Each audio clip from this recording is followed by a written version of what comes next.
안녕하세요. 1월 29일 매식경 시작하도록 하겠습니다. 자, 1월의 마지막 주에 여러분 진짜 시간 빠르죠.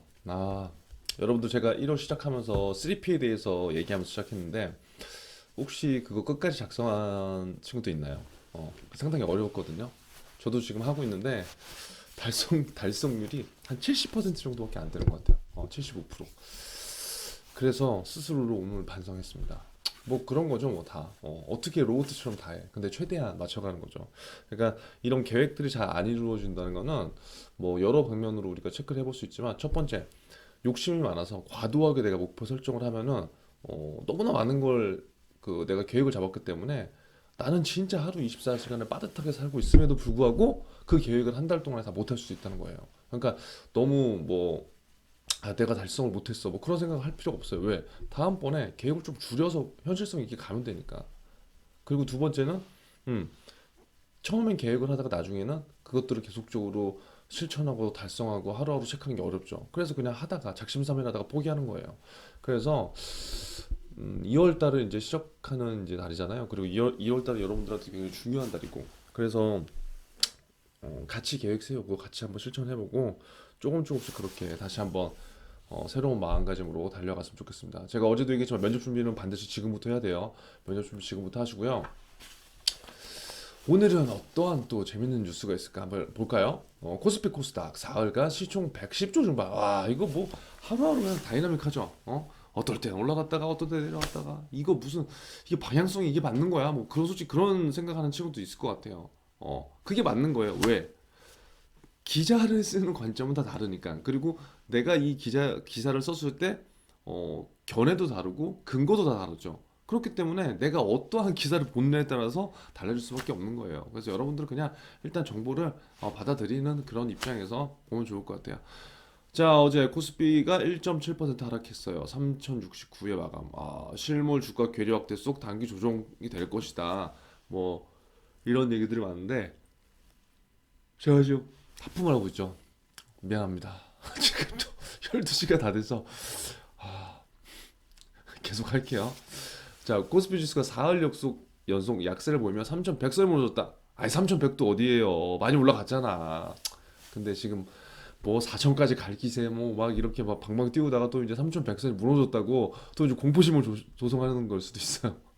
높아진 가격에 부담을 느끼는 상황에서 조그만 대내외 악재에도 시장이 민감하게 반응하면서 좀처럼 반등을 시도하지 못하고 있다. 반등 이제 그만해도 돼요. 약간의 조정이 올 때는 됐다는 거예요. 국내 증시를 이끌었던 개인 투자라도 확대되는 변동성과 불확실성에 상대적으로 소극적인 모습을 보이고 있다. 자, 그래서 어제 장을 보면 개인이 또 사들였죠. 1조, 거의 2조를 사들였네요. 그리고 외국인과 기관은 매도했고요. 그래서 코스피의 단기 조정 과정이 시작됐다는 진단이다. 그러니까 해석이 다 다르죠. 한번 보세요. 누가 맞을지는 모르겠지만 저는 개인적으로 조정을 지금 받아야 되는 시점은 조금은 마땅한 것 같고 다시 코스피가 쭉쭉 치고 올라가더라도 일종의 조정을 받을 타이밍은 아닌가 생각해요. 자, 여기서 퀴즈. 작년 4월에 코스피가 최저점으로 찍혔던 지수가 한 몇 정도 되죠? 제가 계속 얘기했잖아요. 계속. 어, 얼마였어요? 오늘 한번 댓글에다가 한번 남겨주세요. 작년에 얼마까지 최저점으로 찍었는데 지금 현재 얼마다. 그래서 오늘 숫자 우리는 두 개만 외우고 가는 거예요. 이 숫자 두 개. 왜냐? 이 숫자 두 개를 모르는 걸 수도 있으니까 한번 찾아보고 작년 최저점이 이 정도 포인트까지 내려갔었는데 지금 이렇게 상승을 했구나. 그걸 알아야 돼요. 그래야지 지금 현재 저점인지 아니면 고점인지 아니면 보합인지 이런 것들을 우리가 판단할 수 있겠죠. 그렇죠? 오늘 댓글이에요. 네, 이거 좀 재밌는 기사 갖고 와봤어요. 대신 줄 서주시면 2만 원 드려요. 와, 이거 뭐 대신 귀찮음 타고 심부름 앱 포함한대요. 여러분들 지금 이런 거 하나요? 남 시키기 망설여지는 다양한 잔심부름이 플랫폼을 통해 호환을 맞고 있다. 줄서기, 예약하기, 스스로 하기 귀찮거나 시간 할애되는 가공기기. 와, 그러니까 저는 그런 것까지 들어봤거든요. 그 집 이제 뭐 혼자 사는 분들이 있으니까 혼자 청소하고 이런 것들이 그러니까 이 직장 나갈 때 누가 이제 오셔갖고 청소해주고 그 돈 드리고 근데 그런 건 제가 봤는데 뭐 줄 서기까지 아직 못 본 것 같아요. 그러니까 이런 걸 보면서 우리 이런 생각을 해봐야 돼요. 이러한 플랫폼을 만드는 사람들이 있을 거잖아요. 그쵸? 플랫폼. 그러니까 이런 게 진짜 대단한 것 같아요. 저도 IT 쪽이나 이제 그런 것들 전혀 관심이 없다가 정말 한 3, 4년 정도부터는 관심을 가질 수밖에 없는 환경이고 관심을 갖지 않으면 도태되기 때문에 꾸준하게 관심을 가지려고 노력을 하고 있거든요. 결국 우리가 뭐 직장에 들어가고 그다음 직장 내에서 직급을 달고 뭐 어떠한 직무를 하든지 간에 결국 무언가를 사람들한테 세일즈 해야 된다는 거는 제가 봤을 때는 어느 직무도 마찬가지일 것 같아요. 왜냐? 지금은 내가 뭔가를 팔지 못하는 세일즈 하는 능력이었으면 마케팅도 할 수 없고요. 그다음에 기획도 힘들어요. 그리고 뭐 내가 예를 들어서 경영 지원으로 갔다고 하더라도 사내에서 또 세일즈를 해야 되는 거거든요. 그러니까 단순히 우리가 지금 알고 있는 영업 세일즈라는 개념이 내가 뭐 누가 아는 사람한테 물건을 파는 세일즈 이제 그런 거 아니라는 거죠.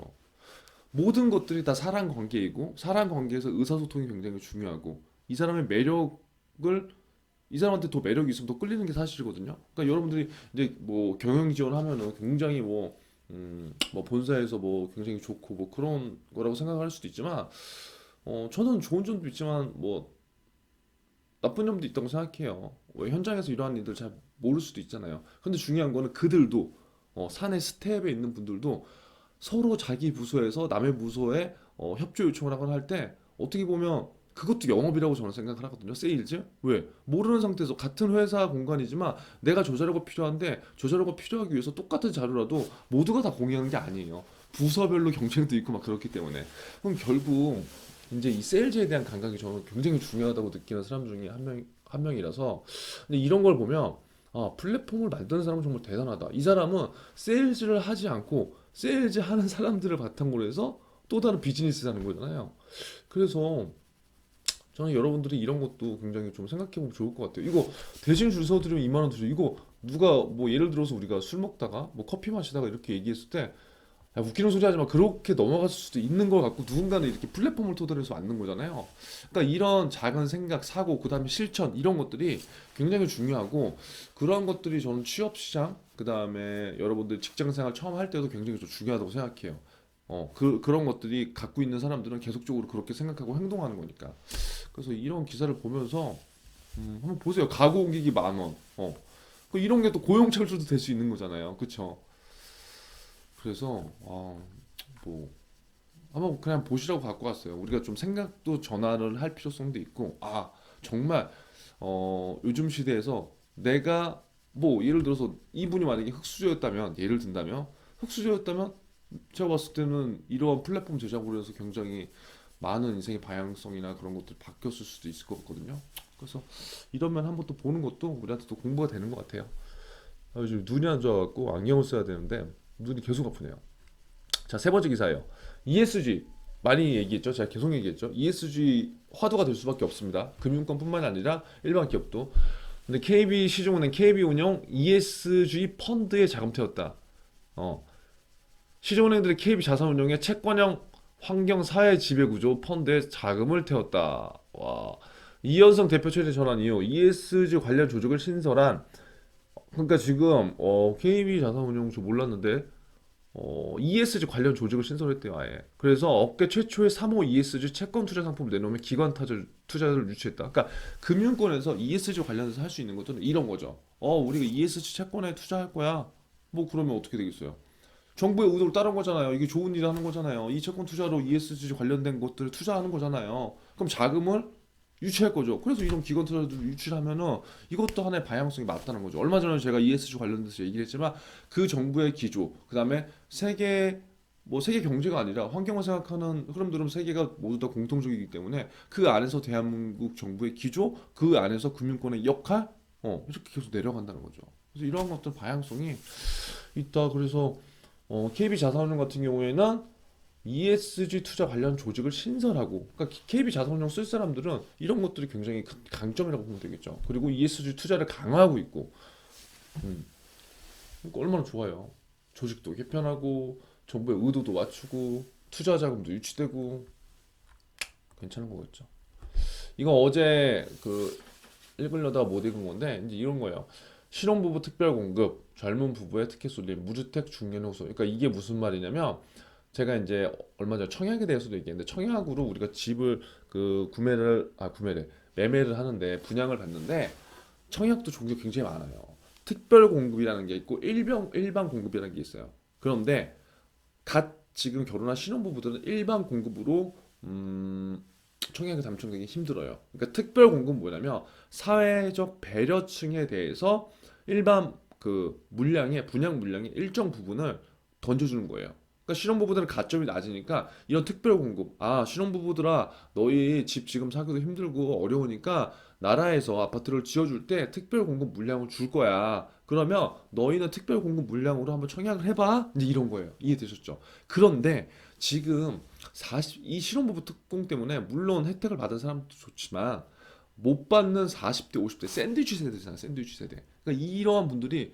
너무 스트레스 많이 받고 있어요. 그러니까 제가 같이 상담하는 분들도 40대 뭐 중후반, 50대 초반도 있는데 정말 직장 생활 뭐 부장까지 일반 회사 부장까지 달았는데 예전에는 뭐 지금처럼 뭐 솔직히 재테크에 대한 관심도 없을 때고 그냥 월급 들어오면 현상 유지하는 것들이 대부분이었으니까 결국 그렇게 내 집 마련을 차일피일 미루다가 결국 지금은 그래도 어떠한 직장이나 집 한 채라도 있는데 지금 어떠한 분들은 직급이 부장이고 직급이 상무인데 없는 사람들이 되게 굉장히 더 많다는 거예요. 근데 그러한 분들이 이게 분양을 받으려고 하는데 이 뭐 티오가 없다는 거죠 한마디로. 이 뭐 다 젊은 사람들 실업부부 특공만 주고 우리 같은 사람들한테 왜 혜택을 안 주냐 막 이런 거예요.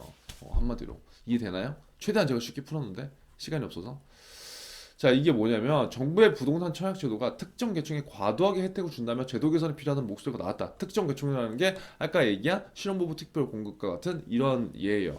근데 정말 더 기가 막힌 게 있어요. 기관 특별 공급이라고 있는데 그게 이제 공무원들한테 하는 건데 이게 어제 JTBC 유치에서 나왔거든요. 이거 보면서 저도 좀 많이 화가 났어요. 왜냐면 공무원들이 계속해서 그 특정 기관 지금 우리 정부가 지금 세종으로 많이 다 이동을 하잖아요. 그래서 그런 분들 공무원한테도 이제 그 특별 공급할 수 있는 제도를 주는 건데 그런 게 너무 베네핏이 많아요. 그러니까 일반 서민들은 누릴 수 없는 것들을 물론 공무원들 뭐 이런 생각할 수 있겠죠. 누가 공무원 하지 말래? 그렇게 해도 될 수 있지만 지금 일반 서민들이 내 집 마련에 대해서 그렇게 지금 힘들어하고 그 불평이 아니죠.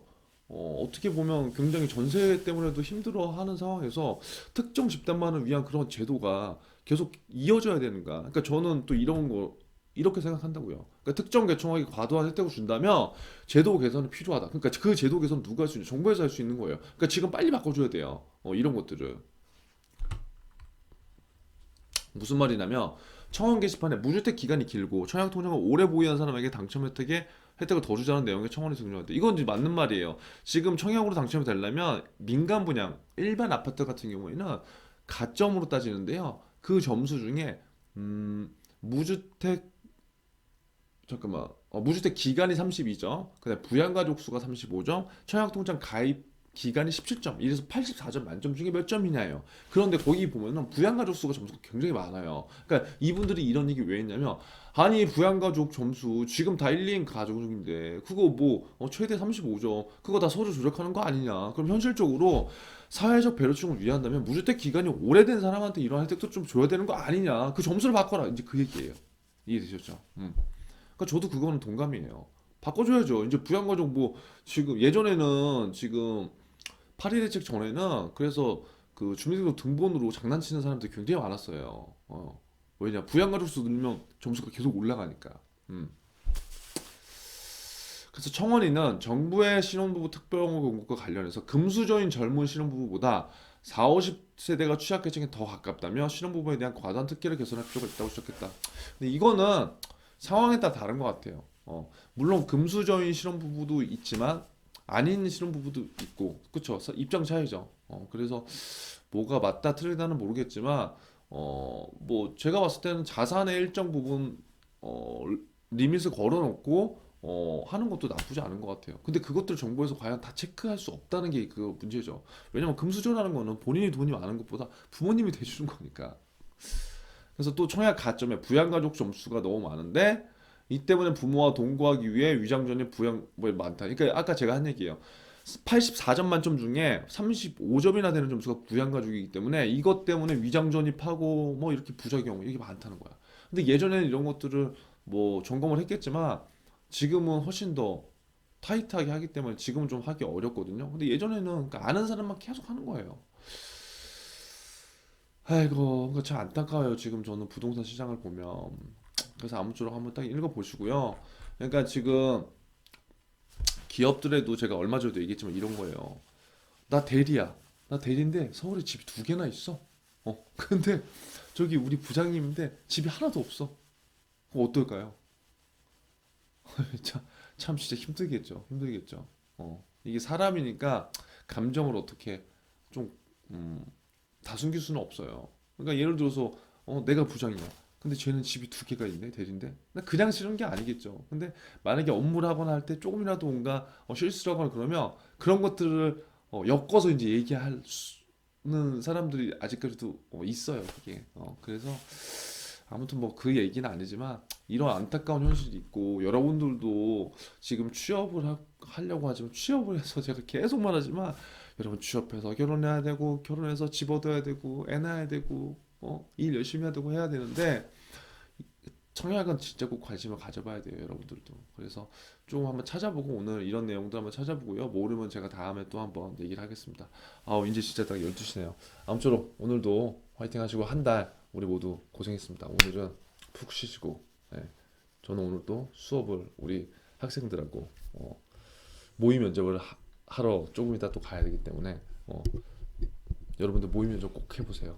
모의 면접 해봐야 돼요. 지금 뭐가 부족한지 뭐가 잘하는지. 그래서 아무쪼록 한 달 잘 마무리하고 우리 2월 달에 또 화이팅 넘치게 시작해 보면 좋을 것 같습니다. 고생했어요.